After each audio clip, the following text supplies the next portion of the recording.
प्राथमिक विद्यालय उषा शिक्षा क्षेत्र 15 जनपद बनिया से मैं सुनील कुमार तिवारी आज आप लोगों के सामने मैग्नीशियम तत्व के बारे में कुछ जानकारियां प्रदान करने जा रहा हूँ। मैग्नीशियम तत्व का परमाणु क्रमांक 12 होता है और द्रव्यमान संख्या 24 होता है। आपने यहाँ देखा है यहाँ Mg प्लस Mg और यहाँ पे Mg पे 2 प्लस लिखा हुआ है। Mg का मतलब होता है मैग्नीशियम परमाणु और Mg पे 2 प्लस का मतलब है मैग्नीशियम आयन। दोनों में प्रोटॉनों की संख्या क्या होगी? बराबर होगी। प्रोटॉनों की संख्या कितनी होगी? कितनी होगी? बराबर मतलब कितनी होगी? कल मैंने आप लोगों को बताया था कि जितना परमाणु क्रमांक तत्वों का होता है उतना ही उसमें प्रोटॉनों की संख्या होती है। इसलिए चूंकि इसका परमाणु संख्या 12 है इसलिए इसमें प्रोटॉनों की संख्या कितनी होगी? 12। इलेक्ट्रॉनों की संख्या कितनी होगी? अलग अलग होगा। इलेक्ट्रॉनों की संख्या इसमें होगी 2। इलेक्ट्रॉनों की संख्या कितनी होगी? 2।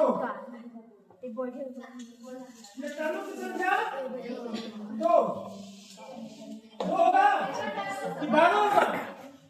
इलेक्ट्रॉनों की संख्या कितनी होगी? 12। कितनी होगी? 12।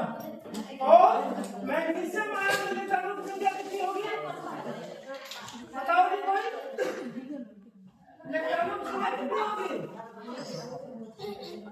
देखो इसके परमाणु में इलेक्ट्रॉनों की संख्या कितनी है? 12 है ना? तो अब इसमें 2 प्लस प्लस लिखा हुआ है मतलब इसमें 2 इलेक्ट्रॉनों का त्याग होता है। मैग्नीशियम के परमाणु के सबसे बाहरी कक्षा से कितने इलेक्ट्रॉन? 2 इलेक्ट्रॉन बाहर निकल चुके हैं। इसलिए 12 - 10 - 2 जो बराबर 10। इलेक्ट्रॉन कितने हो गए? 10। और प्रोटॉन कितने होंगे इसमें? प्रोटॉनों की संख्या कितनी होगी?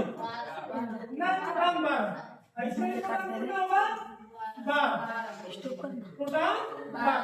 न्यूट्रॉन की संख्या कितनी होगी? न्यूट्रॉन कितना होगा? न्यूट्रॉन कितना होगा जी? तो द्रव्यमान संख्या में से परमाणु संख्या को घटा देंगे। 24 - 12 यानी कितना होगा? 12। और न्यूट्रॉन मैग्नीशियम आयन में कितना होगा? 12। तो यहाँ आप देख रहे हैं कि मैग्नीशियम परमाणु मैग्नीशियम आयन में 2 अंतर दिखाया गया है। इसको हम मैग्नीशियम परमाणु लिखते हैं और इसको मैग्नीशियम आयन लिखते हैं। यहाँ पे इलेक्ट्रॉनों की संख्या 12 है जबकि मैग्नीशियम आयन की संख्या 10 है। तो ये 2 अंतर हो गए।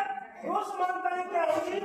दोनों में प्रोटॉनों की संख्या 12 होगी और दोनों में न्यूट्रॉनों की संख्या 12 होगी। आज के लिए इतना ही। धन्यवाद।